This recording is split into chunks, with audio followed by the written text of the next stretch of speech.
Bonjour Joël Dehaas. D'abord, merci d'accepter cette invitation. Bonjour Audrey, ça fait plaisir d'être invité. Eh bien, c'est un plaisir pour moi de t'avoir un petit peu. Tu es beaucoup pris. Et alors, merci d'avoir accepté cette invitation à parler des notions stress, anxiété et réactivité. Alors, je vais te présenter pour ceux qui ne te connaîtraient pas. Donc, tu es vétérinaire comportementaliste, canin, félin. Tu Oui, exerces à Bruxelles. oui. Tu donnes des conférences et des formations dans les pays francophones depuis quelques années, dernièrement en Suisse. Alors, tu as écrit moult ouvrages sur le comportement canin. Oui, depuis longtemps, depuis Voilà. très longtemps, depuis 82. Alors, Oui, tout sur le comportement, tout sur la psychologie du chien, du chat, la stérilisation pour ou contre, mon chien est heureux. Enfin, il y en a beaucoup. Et surtout, alors là, sur le sujet qui nous occupe aujourd'hui, avant de commencer l'entretien, tu as en ligne depuis, enfin mise en ligne depuis à peu près, on va dire un an, oui, je pense, un webinaire qui s'intitule Stress versus anxiété versus réactivité. oui. Voilà, alors c'est sur ce sujet que je t'ai invité. Et pour commencer, j'aimerais que tu nous expliques de manière assez générale pourquoi, avec la préposition latine versus, tu mets ces termes en opposition, stress, anxiété, réactivité. Déjà, cette conférence m'a été demandée par ASCA au Québec, parce qu'il y avait beaucoup de personnes dans le monde du comportement qui confondaient les différents termes, les trois termes, le stress, la réactivité, l'agressivité et la peur et l'anxiété. Et tous ces termes-là sont pris les uns pour les autres de façon assez confondante. Et donc, on m'a demandé de repréciser les définitions de chacun de ces termes et les troubles et les pathologies qui sont liés à chacun de ces éléments. Bien sûr, tout se recoupe, on est dans une science du flou, une science floue, et donc on a des définitions extrêmement larges. Et tu me dis, est-ce que je dois opposer stress et anxiété? Non, parce que l'anxiété est une forme de stress ou est un stresseur. Et est-ce qu'il faut opposer stress et réactivité? Non, parce que la réactivité est aussi la réaction de stress. Est-ce qu'il faut opposer réactivité et anxiété? Là, oui, il y a des points communs entre réactivité et adjeu. Et encore une fois, le terme réactivité est utilisé à la place du terme agressivité. Et depuis quelques années, il y a comme une interdiction d'utiliser le mot agressivité. Et ça fait pas bien de parler d'agressivité, de parler de réactivité, ce qui n'a plus aucun sens d'ailleurs. Et sous la forme de agressivité et anxiété, il y a une opposition dans les stratégies d'action, puisque l'agressif, il va contre, tandis que l'anxieux, il s'en va de. Et donc, il y a des stratégies d'action complètement différentes, et donc on peut les opposer, tout en sachant qu'il y a bien sûr des chiens qui sont en même temps anxieux et agressifs. Les anxieux irritables. Alors, on va y revenir petit à petit. Alors, je rappelle que dans le webinaire, toutes ces notions en 2 heures sont extrêmement détaillées, avec des schémas, avec beaucoup d'explications. Ça prendra 2 heures. Là, aujourd'hui, on va aller beaucoup plus vite. Alors, la question que j'aimerais te poser d'abord, c'est, on va se concentrer sur le stress dans un premier temps. Qu'est-ce que le stress et est-ce que on peut dire d'un chien simplement qu'il est stressé? Est-ce que le terme de stress peut à lui seul expliquer le comportement d'un chien? Le mot stress, inventé par Hans Selye il y a des années, c'était justement pour parler du distress, de la détresse. Et donc, distress, tout stress, en fait, le stress, c'est la réaction de l'organisme, et voilà, le mot réaction veut dire réactivité, c'est la réaction de l'organisme en déséquilibre pour revenir à l'équilibre. Donc, toute, toute réaction pour revenir à l'équilibre, c'est-à-dire l'homéostasie physiologique, l'équilibre émotionnel, l'équilibre comportemental. Donc, si on a faim, on a un stresseur qui est la faim, la recherche alimentaire pour combler, éviter cette souffrance de la faim, c'est un stress. La Quand on recherche est alimentaire, du fatigué, coup, on est en est un stress. stress. Ben La oui, dès fatigue, qu'on est en déséquilibre, le corps essaie de revenir à l'équilibre, et ça, c'est le stress. Maintenant, ça, c'était la terminologie de départ qui a changé et qui est revenu à l'état de distress, c'est-à-dire de détresse. Et donc maintenant, quand on en parle de stress, ça veut dire, OK, on est en détresse. Hmm. On n'est pas capable de gérer une situation. Alors qu'à la base, le stress, c'est on est justement en train de De gérer la la gérer. situation. On est en train. Et le stress est nécessaire. Le stress est nécessaire et le stress, c'est la vie. Et Le vouloir stress, c'est la vie, bien absolument sûr. éviter le stress à un chien, déjà, c'est pas possible. Mais en plus, c'est nier totalement la nature vivante du chien. Ah, c'est ça, donc il n'y a que le chien empaillé qui est plus stressé. Parce que c'est ça, le stress, c'est la vie, c'est le retour à l'équilibre. L'équilibre n'existe pas. L'équilibre est fluctuant. C'est toujours une variabilité. On a des émotions variables, on a une température variable, on a un taux de glucose variable dans le sang. Tout est variable et tout doit revenir dans une moyenne équilibrée. Donc quand on va trop en dehors de l'équilibre, par exemple, on a mangé un morceau de sucre, on a trop de glucose dans le sang, le retour à l'équilibre se fait par la production d'insuline. L'insuline vient rétablir le taux de glucose. On va dire que c'est pas le cortisol, on parle de stress et de cortisol et d'adrénaline. Non, là, c'est l'insuline, qui est la réaction de stress de l'organisme qui permet de revenir à l'équilibre. Alors, la difficulté, c'est que dans le travail, en tout cas en ce qui me concerne, j'ai beaucoup de clients dans les études qui vont me dire, mon chien, il est stressé. Il est Oui, stressé quand il voit ça, et ils ont l'impression, alors après à nous de poser les bonnes questions, bien sûr, pour obtenir le comportement. Je dis, mais que fait-il? Que fait-il? Qu'est-ce qui vous fait penser qu'il est oui, stressé? Mais souvent, c'est vraiment ça que les gens disent. Il est stressé, mon chien. voilà. Eh bien, ils vont dire il est stressé, ou bien il est anxieux, ou bien il est réactif. Voilà. Et nous, on ne sait pas ce que ça veut dire. Non, on ne Non, sait nous, pas, on a besoin, c'est pas en suffisant. tant qu'intervenant, on a besoin d'une description des mimiques et des postures et des comportements et des contextes pour pouvoir déterminer, tiens, voilà ce qui se passe. Quelle est l'émotion? Alors, est-ce que tu pourrais développer un peu, tu as parlé de bon stress et de mauvais stress. Le bon stress ou stress, c'est le stress qui permet de revenir à l'équilibre. Le Voilà. mauvais stress, c'est le stress qui n'arrive pas à revenir à l'équilibre. On est par exemple dans une situation d'anxiété ou d'hypervigilance et on est sans arrêt aux aguets de tout ce qui se passe dans l'environnement et on n'arrive jamais à revenir au repos, comme le chien hyperactif par exemple qui tend aux aguets de n'importe quelque chose qui peut se passer dans l'environnement. Il est jamais au repos, il n'est pas capable de se reposer, de se poser, de s'endormir et de rêver parce que trop d'informations. Voilà. Et donc, il est en stress négatif ou en stress permanent, et ça va entraîner chez lui des répercussions, bien sûr, de non-équilibre. Et alors, quelles sont les conséquences du coup sur l'organisme du chien et sur ensuite ses émotions et sur ses comportements? Et En cas dans le mauvais stress.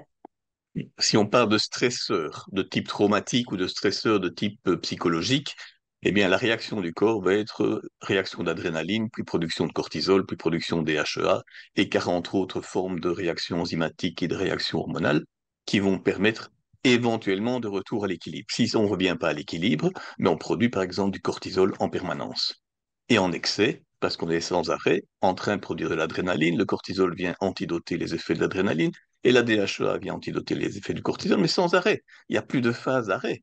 Et donc, on est sans arrêt dans les excès de cortisol. L'excès de cortisol va entraîner une augmentation du taux de glucose dans le sang, une augmentation de la transformation du sucre en graisse, une augmentation de la production d'insuline à la longue, qui est inflammatoire. Le cortisol va diminuer une grosse réaction, je dirais, avec beaucoup de cortisol entraîne une chute de l'immunité. L'immunité s'arrête. On rencontre, nous, ça nous arrive plus maintenant, mais nos ancêtres, ça arrivait. On rencontre un tigre au coin de la rue, et ça arrivait pour nos ancêtres, un auroch ou n'importe quoi au coin de la rue. Et il n'y a pas de rue, mais bon, au coin de la rue, le chien rencontre un tigre, disons, qu'est-ce qui se passe? Là, une réaction extrêmement violente d'adrénaline. Qu'est-ce qu'on fait? On s'enfuit, on attaque, on est en groupe, on va attaquer. Donc, réaction d'adrénaline, réaction de cortisol, et puis ça s'arrête. Parce que des régulations qui se font au niveau de l'hypophyse pour dire, oui, il y a eu assez de cortisol, la situation de stress, le stresseur a disparu, on peut revenir à l'équilibre, et le cortisol revient à zéro, enfin, revient à la norme, sur une Alors, quantité minimale. Et dans les cas de stresseurs répétitifs et chroniques, le cortisol reste en haut.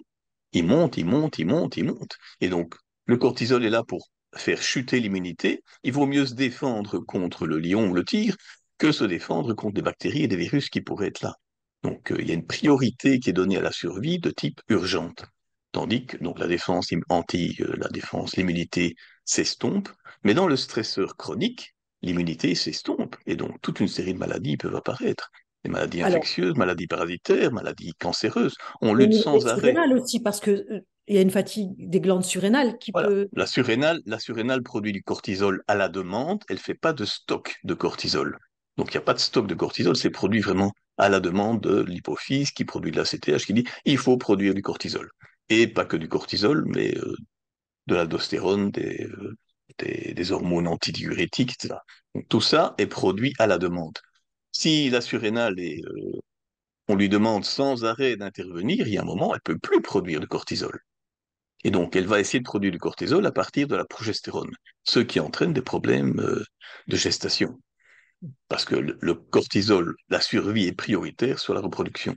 Et donc, le cortisol qui est fabriqué à partir de la progestérone, eh bien, il va être... mais à un moment, la surrénale ne peut plus. Elle ne peut plus. Non. Les cellules de la surrénale ne peuvent plus produire de cortisol, les mitochondries sont devenues non fonctionnelles, la surrénale, le cortisol, le taux de cortisol s'effondre. Alors, tous les chiens ne sont pas égaux face au stress, Non. comme nous. Euh, Quelles sont les causes multiples du stress et du fait qu'un chien ne va pas pouvoir, lui en particulier, gérer comme un autre? Oui, génétique. C'est Tout est génétique. génétique et tout est toujours génétique et la base de tout est génétique, c'est la Alors, je fais génétique qui... un aparté. Tu vas sortir cette année, probablement à la rentrée littéraire, à l'automne, un ouvrage sur la génétique. Oui, sur la génétique du comportement du chien, qui s'appellera je sais pas comment la génétique code pour le comportement du chien, mais pas que pour le comportement, les émotions, pour la cognition, pour les sensorialités, pour les mouvements, les algorithmes comportementaux. Oui, c'est parce que je dis depuis toujours que tout est génétique, il fallait bien que je le démontre.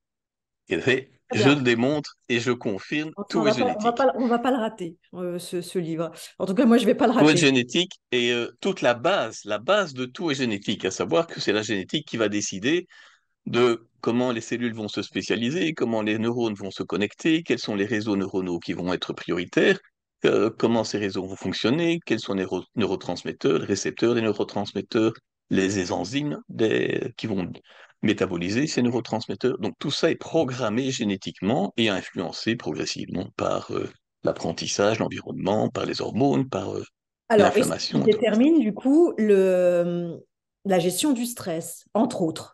C'est ça, ça détermine la prédisposition à souffrir de certaines formes de stresseurs et comment le stress, donc c'est-à-dire le retour à l'équilibre, va se faire d'une façon plus ou moins efficace chez l'un ou chez l'autre. Alors, lorsque on visualise le principe de la réponse combat-fuite qui a été théorisé par Bradford Cannon, euh, Oui, on a donc les réponses combat, fuite et l'immobilisme face au stresseur, au oui. stimulus déclencheur. Donc, Ils ont oublié le freezing, ils ont oublié l'immobilité. Et l'immobilité, c'est voilà. Laborite qui est venu rajouter l'éloge de l'immobilité, l'éloge de la dépression quelque part. Alors, donc ce schéma, il est très connu puisque il est à la base de la réponse combat-fuite. Mais de plus en plus, on voit passer des schémas où, à la place du stresseur, on a remplacé le stresseur par la peur. Alors la peur serait partout et serait à la cause de tout, c'est-à-dire que ce serait la peur qui déclencherait le combat, ou la peur qui déclencherait le freeze, ou c'est la peur qui déclencherait la peur. Alors, est-ce que tu pourrais nous parler de ça on voit passer des schémas et puis des théories, des nouvelles théories, comme quoi ben, la peur est à la base de tout, on voit la peur partout. Quand c'est une question de définition, et c'est une question d'interprétation sociologique et de biais méthodologique, je dirais même philosophique. Depuis Darwin, Darwin a étudié les émotions chez le chien. Donc il y avait déjà la peur, la colère. Ensuite, Ekman a retravaillé les émotions chez les humains et a montré des photos d'humains qui mimer la colère ou dans la colère ou la peur, etc., dans des peuplades qui n'avaient jamais vu de blanc. Et donc, le décodage se fait. Le décodage est le même partout. On appelle colère la même chose, les mêmes mimiques faciales, où on est un, où on montre les dents, les mêmes mimiques de peur, où on est, ou le sursaut, ou de peur, où on a un blanc en dessous de l'œil, par exemple. Et voilà. Donc, ces définitions, ne les changeons pas. Ne les changeons pas. Pour avoir une émotion, il faut être réveillé. Il faut être réveillé. Dans le sommeil profond, il n'y a pas d'émotion. Dans le rêve, il y a l'émotion parce que c'est un sommeil paradoxal. Mais il faut être quoi? Éveillé, c'est-à-dire que le cerveau doit être en action. Dans certaines zones du cerveau, doivent être en action. Et donc, globalement, 40, 70%, 60, 70% du cerveau doit être en activité pour avoir des émotions. Donc, il y a d'abord un état d'excitation générale dans une partie du cerveau qu'appelle le cerveau profond ou le système limbique. Il faut un état d'excitation là qui va entraîner des mécanismes d'action, qui sont le combat, la fuite, le freezing, le fight, le flight, le freeze. Ça, c'est pré-organisé. Avant même qu'on puisse se dire et de mettre un mot sur l'émotion chez nous, l'émotion est là, les mécanismes d'action, les stratégies d'action sont déjà préparées et voire elles sont déjà en action avant qu'on puisse se dire au niveau du préfrontal, tiens, c'était l'émotion que je vis ou c'était l'émotion que j'ai vécue. Le chien, il va jamais pouvoir nommer l'émotion.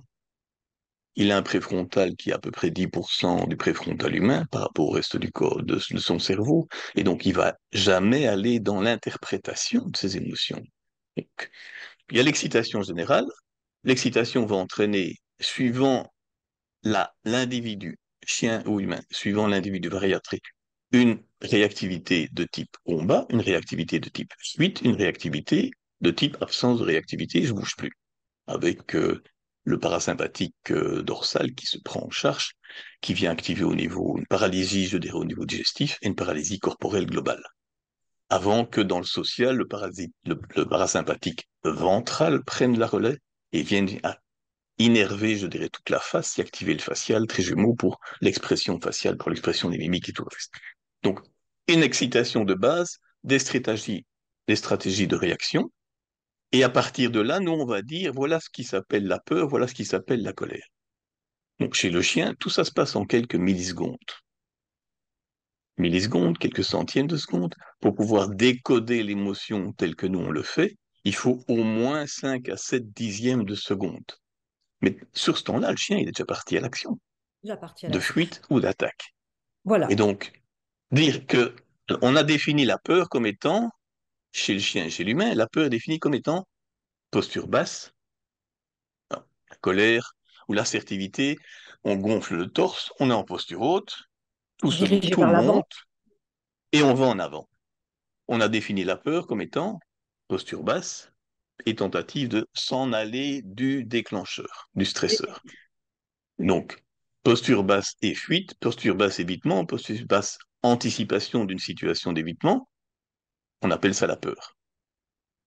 C'est à partir du moment où on a pu voir tout ça. Et ensuite, il faut mettre des mimiques faciales là-dessus, etc., pour dire que oui, c'est bien de la peur qu'il s'agit, ou bien c'est bien de la colère qu'il s'agit, ou de la joie qu'il s'agit, parce que dans la joie, on est aussi en posture haute.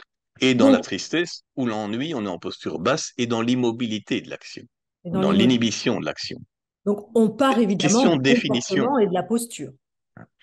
Essentiellement posture et mimique, et ensuite micro-mimique si on veut pouvoir confirmer notre suspicion d'émotion, mais globalement c'est sur la posture et les actions.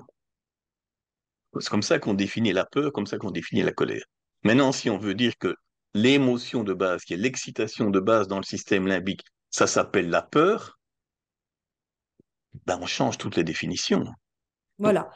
il y a une excitation de base dans le système limbique, il y a un court-jus qui se passe dans le système limbique, qui soit au niveau cerveau gauche, cerveau droit, et on pourrait aller interpréter des différentes choses. Attends, cerveau droit, il est dans le moment présent, le cerveau gauche va comparer avec l'hippocampe la mémoire de ce qui s'est passé, des événements précédents. Attends, on va faire des comparaisons par rapport au vécu, à la narration du vécu. Et donc, mais essentiellement, c'est une réaction extrêmement rapide, et donc, comme je dis, en définition, l'émotion, c'est une réaction neurologique qui entraîne une préparation dans des algorithmes d'action. Et ces algorithmes d'action, on les définit bien en crise émotionnelle comme le fight, le flight ou le freeze. Le combat, la fuite ou l'immobilité. C'est à partir de là qu'on définit les choses. Voilà. Alors, du coup, euh, un chien qui se retrouve face à un stresseur, face à un stimulus déclencheur, et en quelques millisecondes, il fonce, Oui. est-ce qu'il est juste de dire que ce chien réagit par peur lorsqu'il s'attaque au déclencheur? Il s'attaque en posture haute, on dit il est dans la joie ou la colère. Non, il va vers, il est proactif en posture haute, il est dans la joie ou la colère. C'est l'impulsion émotionnelle, c'est la joie ou la colère. S'il montre les dents et qu'il grogne, on va dire il est plus dans la colère. Il va vers l'avant mais tout fluide, il est peut-être dans l'accueil, dans la joie. La joie. Et toutes les postures d'évitement, enfin toutes les postures basses, tout ce qui consiste à éviter le stresseur, le déclencheur, place le chien, donc on rappelle, dans la peur, et du coup on en arrive à l'anxiété. Est-ce que tu pourrais du coup nous définir l'anxiété et quelles sont les conséquences de l'anxiété sur l'organisme du chien et sur ses comportements? L'anxiété, c'est la peur d'avoir peur. L'anticipation. C'est l'anticipation craintive de situations dans lesquelles on va avoir peur ou dans lesquelles on va avoir mal. Une anticipation de situations aversives dans lesquelles qu'on va essayer d'éviter. C'est une anticipation avec évitement. Donc on peut éviter les situations qui vont nous faire mal ou qui vont nous donner un mal-être Et donc, est-ce que ou tu de peux la décrire peur. Donc, ce chien? Donc, qu'est-ce qui peut nous permettre de dire qu'un chien est anxieux? l'anxiété, c'est la peur d'avoir peur, donc on est dans la peur. Donc posture basse, tentative d'évitement. Simplement, l'émotion, la peur, c'est une émotion, ça à courte durée et à forte intensité. Le chien a une peur, il a une réaction de fuite, une réaction d'évitement, posture basse, ça dure quelques secondes, quelques minutes, quelques dizaines de minutes, quelques heures éventuellement. L'anxiété, c'est un état permanent d'anticipation de situations dans lesquelles on va avoir peur. Donc c'est un état d'humeur. L'humeur, Pour oui. moi, c'est un état d'humeur. Donc c'est le fond, la couleur de fond de l'organisme. Et donc si la peur est bleue, la couleur de fond, c'est bleu clair. Mais D'accord. dans ce bleu clair, on a plus de bleu qui apparaît. Mais Alors, je parle de bleu parce qu'on met souvent une peur bleue. on met souvent le bleu sur la peur, en effet, et le rouge sur la colère. Le rouge sur la colère. Et donc, Alors, un fond de base rouge, on est plutôt dans les états irritation, colère, les états hyper. Un fond bleu, on serait... C'est ça, c'est l'atmosphère de base, la couleur de fond. alors, du coup, on Sur va cette... parler là du chien, parce que c'est pas toujours aussi simple, évidemment, du chien qui est un peu des deux, c'est-à-dire le chien qu'on appelle euh, l'anxio-irritable. Est-ce que tu peux nous Oui, décrire qui est ce chien et pourquoi, alors, nous dire quand ce chien-là se montre proactif lorsqu'il agresse le déclencheur, qu'est-ce qui fait que il agresse le déclencheur et lorsque ce chien fuit le déclencheur, voilà, qu'est-ce qui fait qu'il le fuit? Est-ce que tu peux nous expliquer ce chien qui est très compliqué, d'ailleurs tellement compliqué que parfois même ses congénères ne le comprennent pas? Est-ce que tu peux nous parler de ce chien et de ses émotions? Parce que si souvent on n'a pas de problème à voir la peur, on a beaucoup plus de problèmes à voir la colère. on n'a pas beaucoup de problème à voir la colère. Le chien est très haut et il passe à l'action. Et en général, dans le social, il a des comportements de menace, des grognements. Il monte la babine droite plus que la babine gauche. Et puis, on commence à voir les dents supérieures. Et puis, on entend des grognements. Et le chien est parfois tellement en colère qu'il est sur la pointe des orteils. euh, Alors que dans la peur, il est vraiment tout plié, Voilà. quasiment ras du sol. Donc, Alors, ouais, c'est pas je disais qu'on compliqué. a du mal à voir la colère parce que ce chien-là, c'est en particulier ce chien-là dont on va dire qu'il est réactif par peur. Est-ce que Voilà, tu peux moi, expliquer? Est-ce que c'est juste? oui et non. On parle d'anxiété irritable parce qu'il y a un mélange d'anxiété et d'état hyper. Il y a un mélange de peur et un mélange de colère. Il y a une balance entre peur et colère.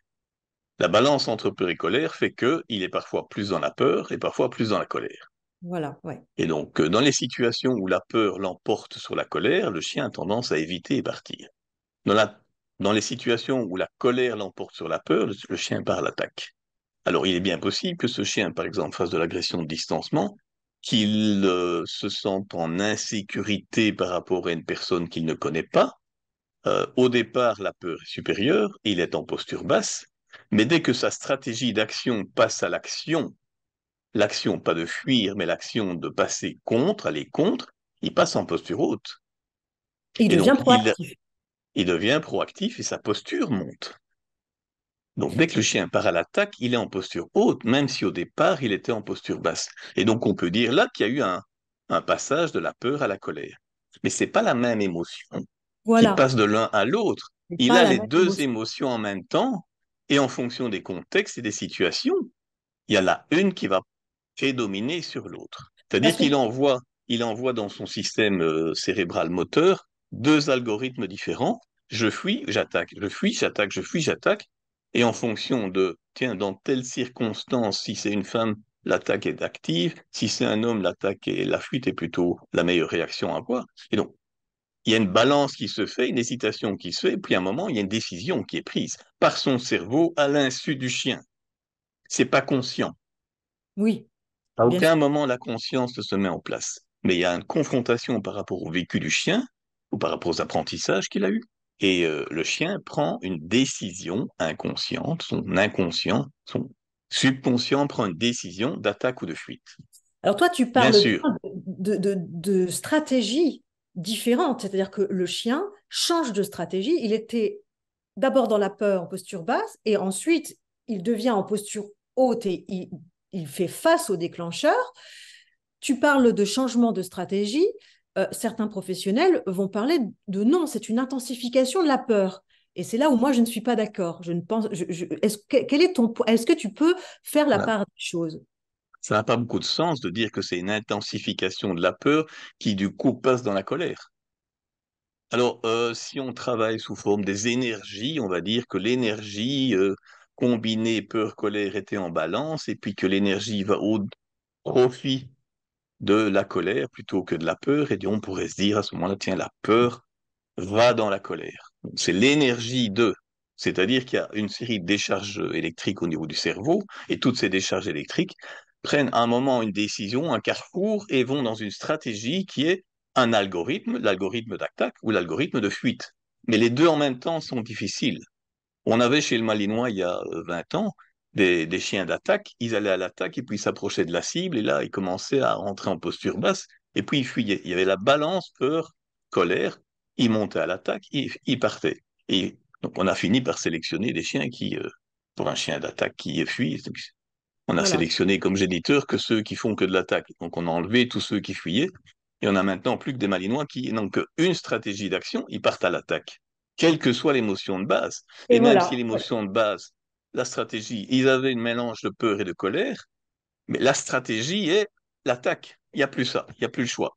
Donc, il est tout à fait juste de dire que certains chiens sont réactifs de manière génétique, puisqu'on a bien sélectionné Ah des oui, chiens bien sans sûr. peur. C'est nous qui Oui, avons bien fait sûr. ça. Encore une fois, j'insiste Réactif-agressif, dans le sens agressif.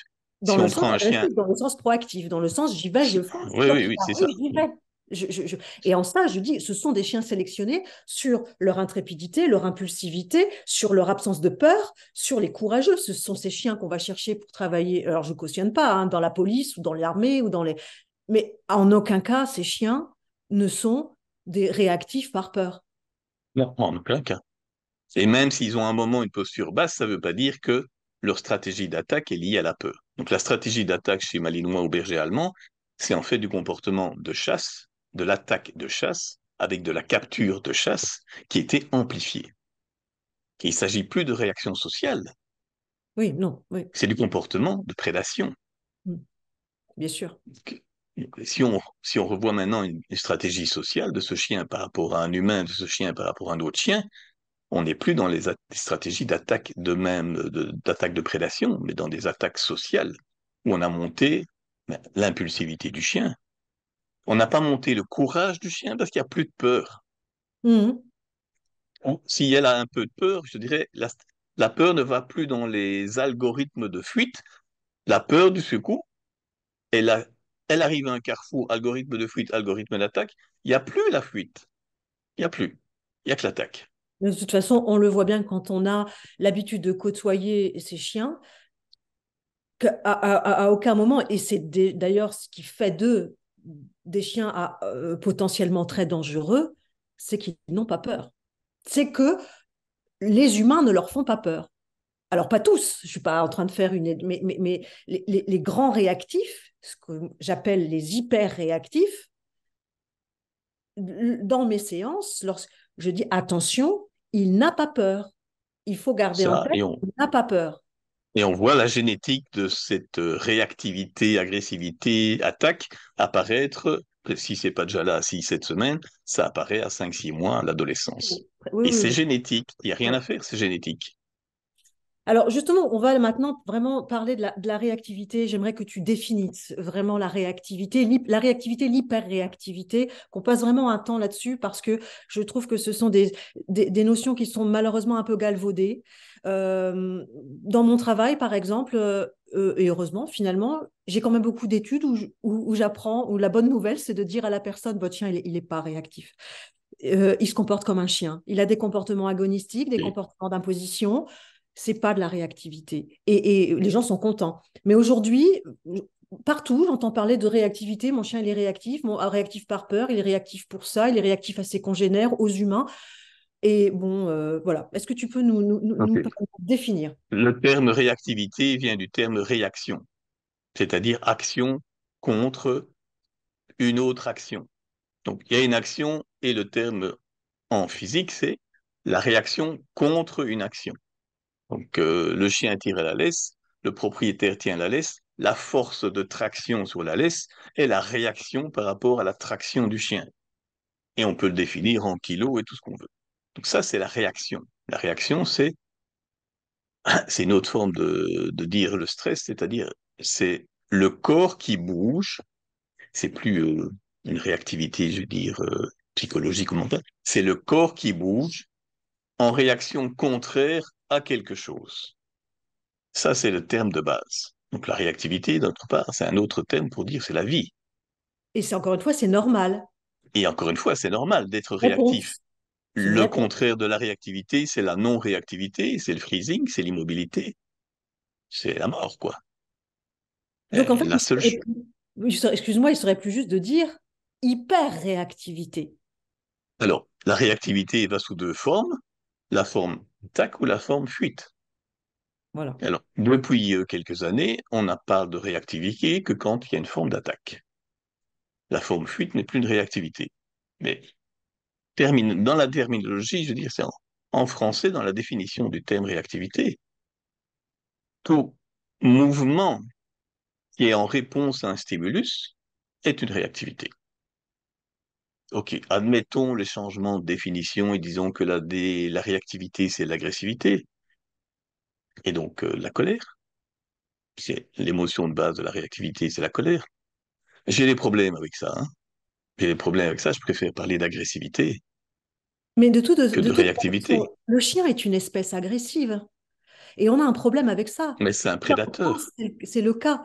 Quand on dit qu'un chien est une espèce agressive, on a beaucoup de gens qui disent, mais non, mon chien, il n'est pas agressif.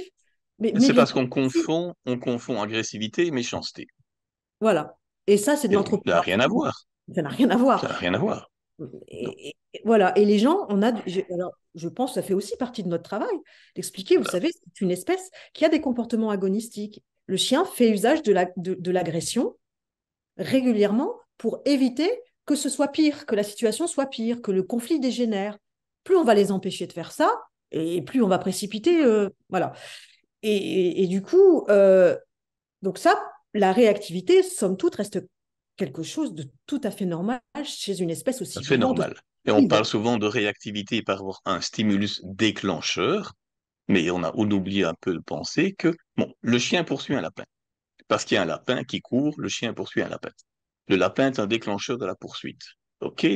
Mais le lapin est aussi un libérateur de la poursuite. Parce qu'on oublie que le patron moteur de poursuite, il a une énergie spécifique d'action, il a une obligation de s'exprimer tous les jours, et qu'il faut quelque chose, il faut une bonne excuse. Il faut une bonne excuse pour le déclencher, il faut une bonne excuse pour libérer le patron moteur. Donc le lapin est un libérateur dans le sens déclencheur, libérateur d'un patron moteur qui, une fois qu'il est lancé, ne peut pas s'arrêter. Donc, le chien qui tourne sur lui-même, il a besoin d'un déclencheur, d'un libérateur pour tourner, parce qu'il a besoin de tourner. On oublie un petit peu que à la base de tous ces comportements des chiens, c'est les patrons moteurs qui ont besoin de s'exprimer.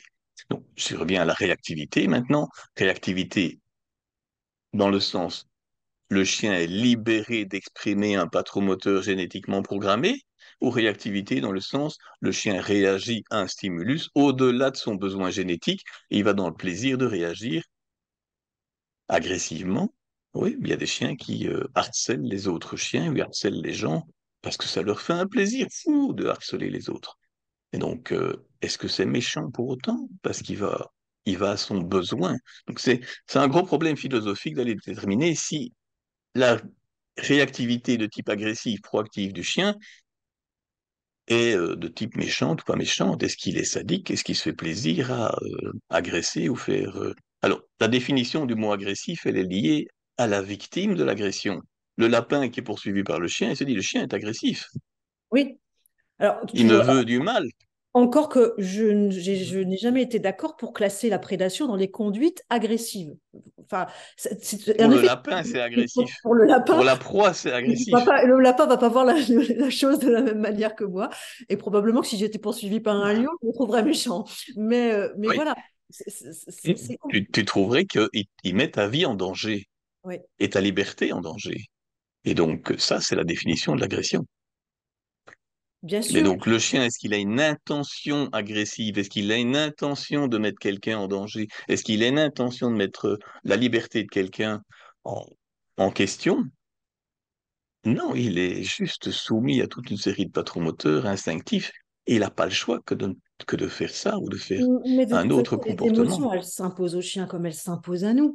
Et quand une Oui, émotion nous submerge, que ce soit la colère ou que ce soit la tristesse, elle nous submerge et on fait ce qu'on peut avec les moyens qu'on a. Et c'est là que on va, c'est ce qui, moi, m'aide à aider des chiens qui sont très réactifs. Et là, je ne parle pas de la réactivité normale, je vais vraiment parler des chiens qui sont dans la colère permanente et qui veulent en découdre tout le temps avec les humains, c'est qui ça, oui. dégagent Et une rage, et voilà. Et parce que je me parce dis, qu'ils ont besoin de rage, parce qu'ils ont besoin. Ce serait un gamin qui fait ça, tu dis, on le met à faire du sport de combat, on va du judo, du karaté, du krav maga, tout ce qu'on veut, pour qu'il puisse exprimer sa rage et contrôler sa rage. et apprendre à la contrôler, exactement. Oui, tout Comme on à fait avec un malinois qui est un chien d'attaque, il ne peut pas faire autre chose que d'attaquer, mais on va lui dire quand il peut attaquer et quand il doit s'arrêter d'attaquer. Il y a quelqu'un qui va prendre le contrôle sur ce chien, parce que spontanément, le chien, il n'a pas le contrôle sur lui-même, sur les situations dans lesquelles il doit attaquer ou pas attaquer. Donc, il y a quelqu'un qui doit prendre ce contrôle, et c'est l'humain qui doit prendre le contrôle pour satisfaire les besoins d'attaque du chien hyper réactif, et ensuite lui dire, dans tel ou tel contexte, il faut faire autre chose que de partir à l'attaque. on peut faire autre chose et puis on peut aussi apprendre au chien à se désintéresser de la colère en lui procurant des plaisirs, en lui procurant Oui, des plaisirs que peut-être il ne connaît pas encore, en lui procurant d'autres choses, en lui donnant d'autres moyens.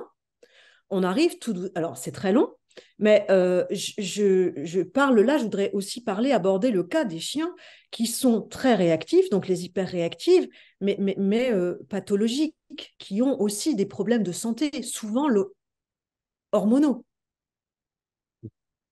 sur la réactivité génétique du chien. Donc la génétique vient déterminer le niveau de réactivité et agressivité du chien, ou le niveau de réactivité, anxiété du chien. Donc la génétique vient déterminer tout ça. Les expériences de vie viennent façonner ça et dire, OK, les contextes dans lesquels je dois être plutôt réactif, agressif ou de réactif fuite sont tel ou tel contexte. Et ensuite, les hormones viennent jouer là-dessus. Les hormones sexuelles, par exemple, les androgènes viennent accélérer les bagarres chien-chien. le manque d'hormones thyroïdiennes vient accélérer l'agressivité sur les humains. Euh, Toute une série d'autres hormones ne sont pas étudiées maintenant. Le manque de cortisol est corrélé avec plus d'agressivité. Donc, moi, je vais maintenant systématiquement chercher les hormones sexuelles, les hormones thyroïdiennes, les hormones de cortisol. Euh, Comment tout ça, ça fonctionne? S'il y a un manque de vitamine D, les hormones thyroïdiennes fonctionnent plus assez bien. Donc, tout ça, c'est l'organisme entier qui donne des informations à gauche et à droite par ces hormones, qui sont juste des messagers, qui vient dire il faut être plus comme ceci, ou plus comme cela, ou plus anxieux, ou plus irritable. Si le chien mâle est plus irritable, mâle avec hyperandrogénie est plus irritable le soir, pourquoi? C'est à cause de ces hormones, je veux dire. La cyclicité de ces hormones fait que le soir, il est plus irritable, ou il y a des changements d'humeur, matin et soir. Le taux de la fatigue du matin, c'est plus avec un manque de cortisol. Donc tout ça a joué. Si on me dit que le chien est plus réactif ou hyper réactif l'après-midi et pas le matin, mais je vais aller chercher s'il manque de cortisol.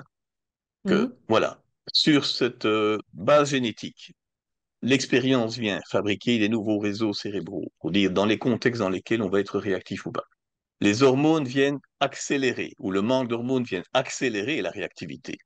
L'inflammation, les infections chroniques, les infections du cerveau, Borrelia, Bordetella, Borrelia, Bartonella, Ehrlichia, Francisella, tout ça vient au niveau du cerveau, Toxoplasma vient dans le cerveau, Brucella et toute une série d'autres, des virus de caries chroniques sur les chiens même vaccinés. Donc tout ça vient entraîner une inflammation au niveau du cerveau qui accélère certains processus de réactivité par perte de fonctionnement des neurones de contrôle. Ce qui veut dire que le chien, il a déjà peu de contrôle sur ses émotions.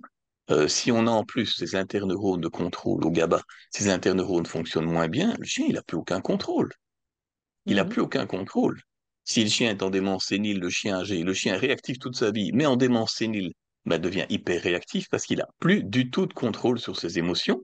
L'émotion étant un algorithme d'action, il n'a plus aucun contrôle sur ses algorithmes d'action qui sont l'attaque ou la Et, fuite ou et alors, je pense que c'est vraiment très important que les gens qui vont écouter cette interview te l'entendent dire, c'est que ces chiens-là, aussi hyper réactifs soient-ils, quel que soit leur âge, s'ils sont diagnostiqués par un vétérinaire comportementaliste, s'ils sont et qu'ils sont mis sous traitement, il est tout à fait possible de les rééduquer, de ok. Donc, leur...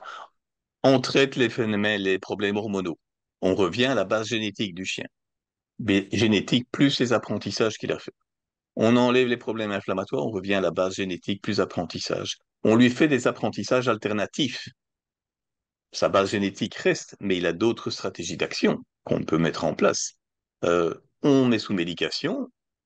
Moi, je peux forcer la génétique à être moins réactive, du coup. Je peux la forcer tant que je donne la médication. Je peux la forcer à réduire de 30 à 50%, ce qui fait que le chien devient tout à fait gérable, dans la majorité des cas, je veux dire, En, en, en, 99%. qu'en parallèle, il y a un travail de terrain fait avec ce chien, pas de médication, juste Non, médication. non, non, non. Bien sûr, on est là. Le chien, il est programmé à avoir tel type d'action dans tel contexte. Et il a appris que dans tel contexte, il a tel type d'action. Et donc, on doit... Et c'est là des autoroutes. La génétique vient comme fabriquer dans le cerveau des autoroutes. Et donc, on va lui apprendre qu'il faudrait faire autre chose. Le chien, il a la génétique de bagarre chien, il aime ça se bagarrer avec les autres chiens, donc il voit un autre chien, il a envie d'y aller. Et on lui dit non. Non, mais le chien se dit c'est pas possible, moi j'ai besoin de me bagarrer. X heures par jour. Et tu me dis non. Donc ça monte la frustration dans le chien, l'énergie d'excitation dans le chien monte, jusqu'à ce que le chien explose, quoi. Il explose. Et donc il est en bout de laisse, en position bipède, en train d'aboyer comme un dératé. Je veux dire, c'est juste pas possible, quoi. C'est juste ingérable. Et on va lui dire non, mais on fait autre chose. Donc c'est la règle en comportement. On ne peut pas interdire au chien de faire un comportement. On doit lui dire, et il y a d'autres alternatives. Mais ces autres alternatives, elles ne sont pas génétiquement programmées. On va lui dire, non, il faut s'arrêter au feu rouge. Non, quand il y a un autre chien, tu me regardes. Non, quand il y a ceci, tu fais ça.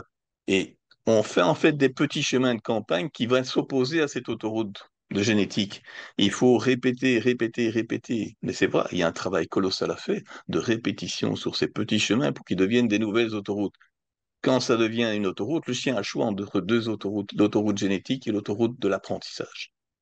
Et là, Voilà. il y a un moment, il faut que ça bascule. Voilà. Il faut que ça bascule dans l'autoroute de l'apprentissage.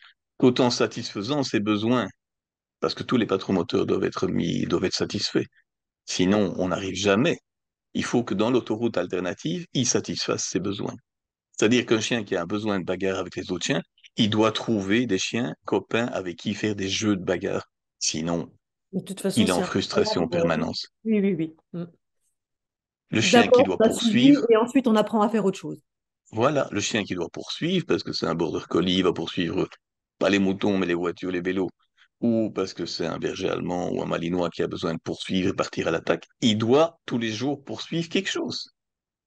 Mais on va lui dire quoi? Poursuis la balle, poursuis le frisbee, plutôt que poursuis la voiture ou le cycliste. Et à un moment, l'autoroute de l'apprentissage qui satisfait les besoins du chien va dire, waouh, c'est plus génial de poursuivre le frisbee que de poursuivre les bagnoles. Et là, ça bascule. Voilà. Et il faut entretenir cette autoroute. Et il faut l'entretenir et de manière quotidienne. On observe quand même avec le temps, on a l'impression, alors je ne sais pas, c'est avec l'âge, avec un entretien, un travail qui a été fait, je vois des chiens se désintéresser de ce qui autrefois était leur problème. Alors il y a eu un Oui, mais gros travail de faire, hein, mais oui, mais leur patron moteur de base est toujours là. oui, oui, Donc la poursuite est toujours là, le mordant est toujours là, mais ils se désintéressent totalement de ce qui auparavant satisfaisait leur mordant. Poursuivre la voiture mordant dans les pneus, il y a des chiens qui démontent les carrosseries de voiture, je veux dire. On peut lui faire faire mordre autre chose que les carrosseries de voiture. Alors, dernière question, probablement. Je pense qu'on a quand même bien fait. Puis je rappelle qu'il y a le webinaire hein, de 2 heures avec des slides, enfin, qui reprend bien tout ça. La différence que tu fais entre la réactivité comportementale et la réactivité émotionnelle. Réactivité comportementale, c'est mis en mouvement. C'est le corps qui bouge. Réactivité émotionnelle, c'est dans le système limbique. Le corps ne bouge pas encore. Le système limbique, les émotions viennent préparer l'action, viennent déjà préactiver les neurones et les algorithmes de l'autoroute d'action. Et donc, c'est la seule différence qu'il y a. Mais le chien, il réagit tellement plus vite que nous. Donc le Oui. chien réagit en 2 à 3 dixièmes de seconde parce qu'il est pure émotion. Enfin, il y a de la cognition, il y a bien sûr possibilité de lui mettre du frein. La cognition préfrontale vient freiner ce que l'émotion a mis en place. Et vient dire, oh, oh, oh, attends un peu, est-ce que c'est la bonne stratégie à appliquer dans tel contexte? Et donc, nous, on a beaucoup plus de préfrontal et on a plus de capacité de contrôler nos émotions et les stratégies émotionnelles. Les stratégies automatiques liées aux émotions, le chien pas. Et donc, la Mm. réactivité émotionnelle, elle est là, et c'est une prédisposition génétique à ça. Il y a des chiens qui sont plus faciles à rentrer dans les émotions et d'autres moins. Il y a des chiens qui ont un meilleur triage de l'information sensorielle et d'autres moins. C'est Et donc, indéniable. c'est les chiens hyperactifs, ils ont extrêmement peu de triage de l'information sensorielle. Tout rentre. C'est un brouhaha continu et les millions d'informations par minute, ils rentrent. Et le chien, il sait plus, à un moment, il sait plus à quoi il va intervenir sur chaque chose. Donc, on va le dire, OK, il a un trouble de l'attention. Il a un trouble de l'attention parce qu'il est attentif à tout. Et Voilà. donc, il n'est pas moyen de se focaliser sur un contexte particulier parce qu'il a trop d'informations sensorielles. Les, les zones de triage de l'information, nous, on ne répond pas, je dirais, aux millions d'informations qu'on a tous les jours. On sélectionne des informations pertinentes. Le chien hyperactif, il peut pas. Le chien hyperréactif, il peut pas. Il peut pas. Il est obligé de réagir contre toutes les informations qu'il reçoit parce qu'il n'arrive pas à trier ces informations. Et Les c'est neurones de contrôle de triage sont pas fonctionnels comme il faut. Les structures, les circuits sont pas adéquats par rapport à un chien normotypique ou neurotypique. Ils sont neurodivergents. Et on a de plus en plus, je vois de plus en plus, ça m'intéresse pour le moment, des chiens de type autistique avec des routines et comportements répétitifs et autocentrés. Et ces chiens ne peuvent pas gérer l'excès d'informations sociales. Et donc, ils s'isolent par rapport au groupe parce que la gestion n'est pas là. Les neurones, les circuits sont pas là, ils sont neurodivergents. Le chien malinois qui part à l'attaque, il est neurodivergent par rapport à un chien de famille standard. Il peut pas faire autrement parce que les circuits, il peut pas changer ces circuits. Nous, on va apprendre par apprentissage des nouveaux circuits. On va mettre en place des nouveaux circuits. Pour mettre en place un nouveau circuit compétent, il faut 63 jours en mode sans échec. Répétition et répétition et répétition et répétition sans échec. Si on est avec échec, on recommence tout à zéro. D'où l'intérêt avec ces chiens-là de ne travailler, enfin, en tout cas, je ne travaille que comme ça, dans la gestion environnementale totale, selon les Oui, règles du Behavior Adjusting Training, de tout gérer, d'avoir des bénévoles, d'être on gère tout, rien, tout est oui, créé, tout est recréé. Parce qu'on en est là avec des chiens qui ont un besoin, il faut vraiment contrôler le seuil de stimulation, d'être au plus bas pour mettre le chien dans la réussite, être en mode sans oui, échec et de gérer tout l'environnement. oui. Et, pour procurer l'apaisement à ces chiens-là. Voilà, donc bah, c'est des sujets. Je veux revenir sur ce besoin qu'ont certaines personnes de dire que tout est lié à la peur. Mais ça, je ne comprends pas. Et j'ai l'impression La, que la seule réponse, puisque c'est des humains qui font ça, la réponse vient du sociologique ou du psychologique humain. On est depuis 3 ans, dans un monde, dans une civilisation de la peur. Les autorités nous font peur avec la guerre contre le virus, la guerre contre X, la guerre, les alliances, la menace de guerre, troisième guerre mondiale. On est dans la peur. Et ça résonne très bien chez pas mal de gens. Ils sont anxieux et ça résonne avec leur peur. Et du coup, on voit le monde en fonction de ces lunettes colorées bleues de voilà. la peur. Et donc, on voit chez le chien la peur, on ne voit plus la colère, on ne voit plus la joie, on ne voit plus la tristesse. On voit que la peur, ça domine le tableau. Et donc, c'est logique de penser que tout est lié à la peur. Oui, c'est logique. Revenons à une observation objective. On filme les chiens, on reprend les définitions qu'on a. Qu'est-ce que le chien a comme posture? Qu'est-ce qu'il a comme mimique? Qu'est-ce qu'il a comme comportement, comme stratégie d'action? Et revenons, mettons là-dessus les mots qu'on veut, les mots qu'on avait, ou alors on change tout le dictionnaire, je dirais. Alors on appelle le chien en posture haute, il part à l'attaque, il a peur. Le chien qui est en freezing, il a peur. Le chien qui se réjouit, en fait, il a peur. Et j'ai Et- l'impression que, alors, ce que tu dis là, à 100%, je le vis, je suis d'accord, je comprends, mais je pense qu'il y a aussi un côté, enfin, quelque chose qui tient au politiquement correct, et que, comme si c'était plus oui, acceptable oui, tout à d'agresser, fait. d'attaquer parce qu'on a peur. Oui, Et quand je le vois surtout avec mes clients, lorsque je leur dis, je leur explique, je passe du temps à leur expliquer, non, il n'a pas peur. Il ne fait pas ça parce qu'il a peur. Il fait ça parce qu'il est en colère. Et ça n'est pas moins important, c'est pas plus mauvais. Les c'est émotions se ça. valent. Il y a pas une échelle de ah oui, bah, la peur, alors ah bah, ça reste un gentil chien. Alors lui, il est en colère, du coup, c'est un mauvais chien. Et je pense que si nous, en tant que professionnels, on n'est pas là pour dire il y a la peur et il y a des chiens qui attaquent par peur et Oui, il y a des chiens qui attaquent, il y a des chiens pardon qui attaquent par colère. Ils sont en oui, colère. Vous ne leur faites pas peur. Et si on n'accepte pas ça, je me dis, mais comment on va les aider, ces chiens-là, qui sont en colère et tout le monde croit qu'ils ont peur? Mais déjà, c'est dangereux. Je oui, trouve que c'est très voilà. dangereux, déjà. Oui. Et Et non. je pense que L'agression c'est par peur existe, hein. Le chien qui a peur, qui est en posture basse et qui veut fuir et qui est bloqué dans sa fuite et qu'on vient oui, s'imposer à lui, il explose. On appelle ça l'agression critique, l'agression. mais c'est Voilà. à la base, il y a de la peur là derrière. L'autodéfense, c'est une agression critique Oui, d'autodéfense. Le chien ne peut oui, plus rien faire. Il a oui. tout fait pour éviter. Il peut plus, il va mordre. C'est de l'autodéfense. Le Mais le proactif, chien qui fait 3 pose des mètres, limites. 50 mètres pour aller attaquer quelqu'un, en posture haute, Voilà. revenons dans les définitions de base, je veux dire, il n'est pas vraiment dans la peur. Et Ça souvent, veut du dire coup, que la ouais, balance entre colère et peur, la colère pousse à l'action, la peur pousse à la fuite. Donc la ensuite, balance colère-peur, je ne dis pas qu'il n'a pas de peur, mais la peur est minimalisée par rapport à la réaction de colère. bien sûr. Et souvent, du coup, on va nous opposer cet exemple que tu donnes quand on dit, ben, si un chien peut tout à fait être proactif par peur, ce qui pour moi est un non-sens total, c'est, ben, on me montre un chien en posture basse, avec la main comme ça tendue, et le chien va mordre. Lui, il est réactif par peur. J'ai mis, là, oui, il va mordre. C'est une agression critique d'autodéfense. Il, lui, s'il avait eu le choix, Il aurait préféré s'en aller et pas mordre. Oui. Et il y Mais a quoi? encore une confusion avec le chien qui présente une posture haute devant et basse derrière. Oui, parce Parce qu'en que le plus, chien peut se couper en deux et avoir deux postures différentes en même temps. Il peut être en posture haute par rapport au stimulus qui est devant lui, et donc être en joie ou colère par rapport au stimulus qui est devant lui, et en position basse, posture basse, par rapport au stimulus qui est derrière lui.